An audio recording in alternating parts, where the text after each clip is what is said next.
On today's episode of Action Figure Fridays, we're going to be taking a look at the G.I. Joe Classified Series Crystal Ball. My turntable is one of my biggest haters, so we're going to very awkwardly pretend that it's working and do a quick 360 and then jump into accessories. Here we have a close look at his normal or, well, somewhat normal of a head. And then here we got probably the main reason why I got this figure, his demonic Cthulhu-like head. It's made out of this translucent green plastic, and oh man, does this look super cool. We get a gun that can be holstered on his left leg, and here's a closer look at said gun slash revolver.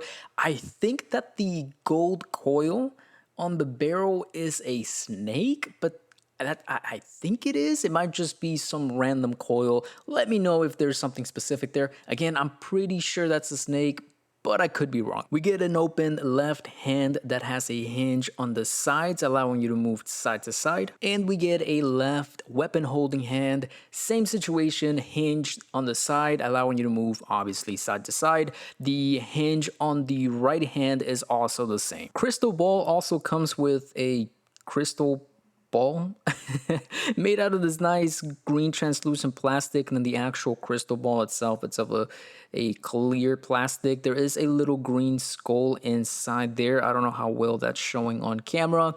Now, I think that the open left hand is meant to hold this, but for the life of me, I can't figure out how to wrap it on the base. I've seen some people do it, but I guess it's a skill issue for me.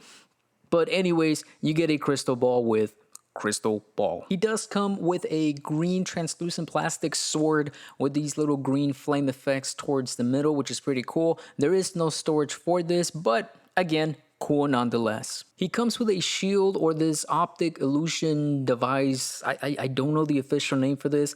It does have that little effect where, like, if you look at it from different sides, it does move actually from top to bottom.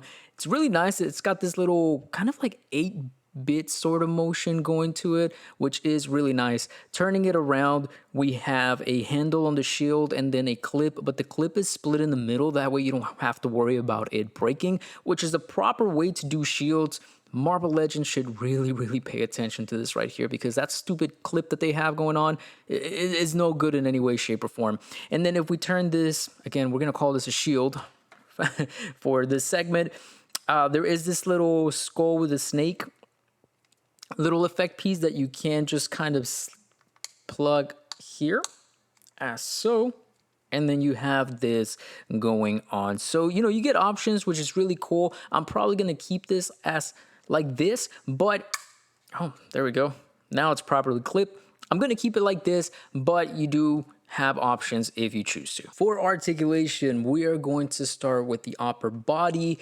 This is the normal head. The Cthulhu head, as we're going to call it, does limit articulation a little bit, but not enough to make a difference, because unfortunately they went with the double ball peg here that allows you to look up, I guess, very little. The majority of the movement is coming from the neck itself, and then look down a decent amount. Again, the majority of the articulation is coming from this bottom part right here. We do get a little bit of, well, we can behead them. We get a little bit of tilt, and then obviously you can rotate. We get a bit of a butterfly joint that is slightly limited by the jacket. So that's as far back as it goes, and then that's as far forward as it goes. You can't really tell the difference, right? And then the shoulder is on a hinge that allows it to go out that far. Wow. Then neutral rotation, again with the jacket getting in the way. We get a bicep swivel, double jointed elbows, and then we already covered the hands. There is that crunch right here on the torso that allows you to go forward one click, neutral, and then back kind of one click. Jacket pushes him forward a bit, and then there is that ball joint from the waist to the hips that allows you to rotate, tilt a little bit, and then altogether there's not much of a difference if we're being honest. Now looking at the bottom part of his articulation, bottom part of his body. I don't know where I was going with that. We have our drop down hips that allow us to bring it down, and then neutral. You can bring up the leg that far out. If you use the drop down method, you can kind of finesse a little more, not much. You can bring the hips out a good amount, bring them back in, and then you can go back, but the jacket gets in the way. There is a thigh swivel right here, allowing you full range of movement. You do get double jointed knees. Jacket gets in the way, but that's as far in as they go.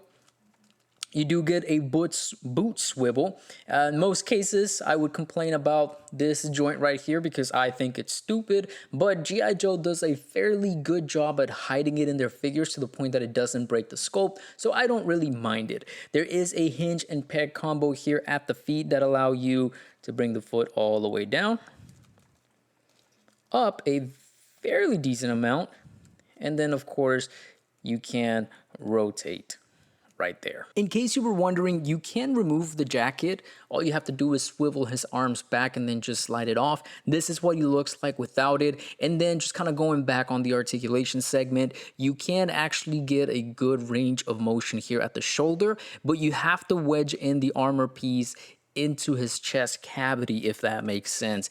Be careful with that because it can give you a little bit of a stress mark here at the shoulder armor piece, but you can get that range of motion. And then here's just a quick 360 of him without his jacket on. For size comparisons, we're going to do a little bit of a theme here, and the theme is going to be figures that are Walmart exclusives. So here's that. Next up at the left, just as a standard, we got the Retro Duke. And then on the right, we have the Valaverse number 100 Bone Collector, which I think looks pretty cool beside Crystal Ball, considering that both are horned creatures. Horned. I said horned. I swear I said horned. Final thoughts, love it or hate it. Here is my opinion. We'll start off with the positives. This figure looks awesome, and it has so much shelf presence, especially with this head-on and the translucent green blade. It has horror vibes, it has pirate vibes. What's not to love about this? And this is one of those great examples where the G.I. Joe Classified team takes a figure and modernizes or gives it their own spin, which is where I personally think that the line excels. Yes, retro is cool to a point, but when they take these liberties and just kind of add flavor to figures, that's where I think that the line shines.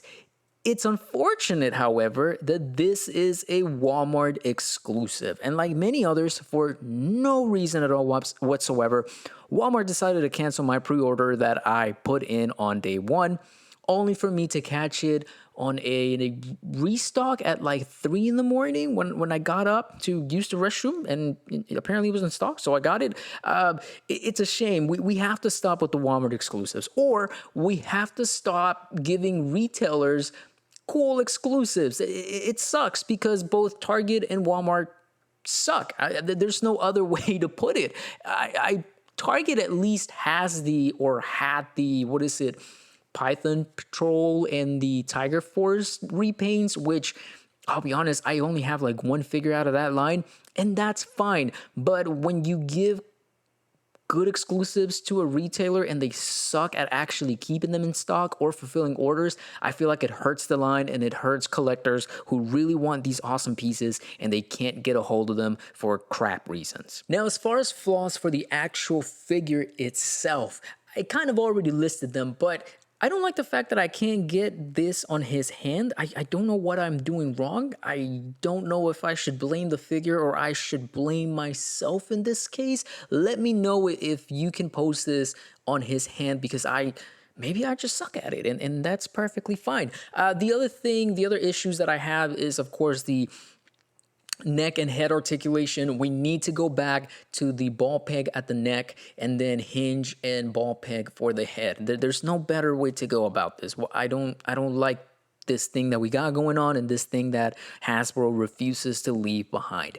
The other complaint that I have for this figure is it's a little loose. It's a little too loose, especially down here at the ankles. For whatever reason, he likes to fall a lot. I don't know if like the ankles are, I just got loose ankles. I don't know if this is a standard for this particular copy. I haven't seen, or this particular character, I haven't seen other people complain about it, but every now and then he does topple over.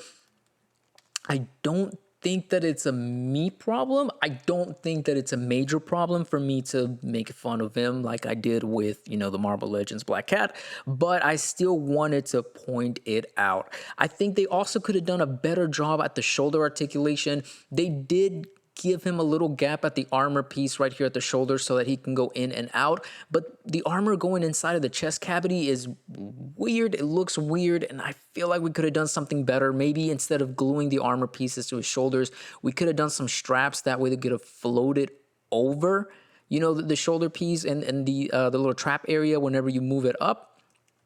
I feel like maybe that would have been a better approach to it. It's not the end of the world. It's not a deal breaker as it stands, but we could have done better. And then the last thing is, as cool as this jacket looks, I really, really like it. It does get in the way a lot. And I don't think that for the budget, we could have gotten a soft goods jacket, but it does get in the way. It doesn't necessarily make it or give it the traffic cone syndrome, but be prepared to fiddle around with it if that makes sense. And that brings us to the end of another Action Figure Friday. As always, thank you all so much for watching, and I'll catch you all next week. Peace.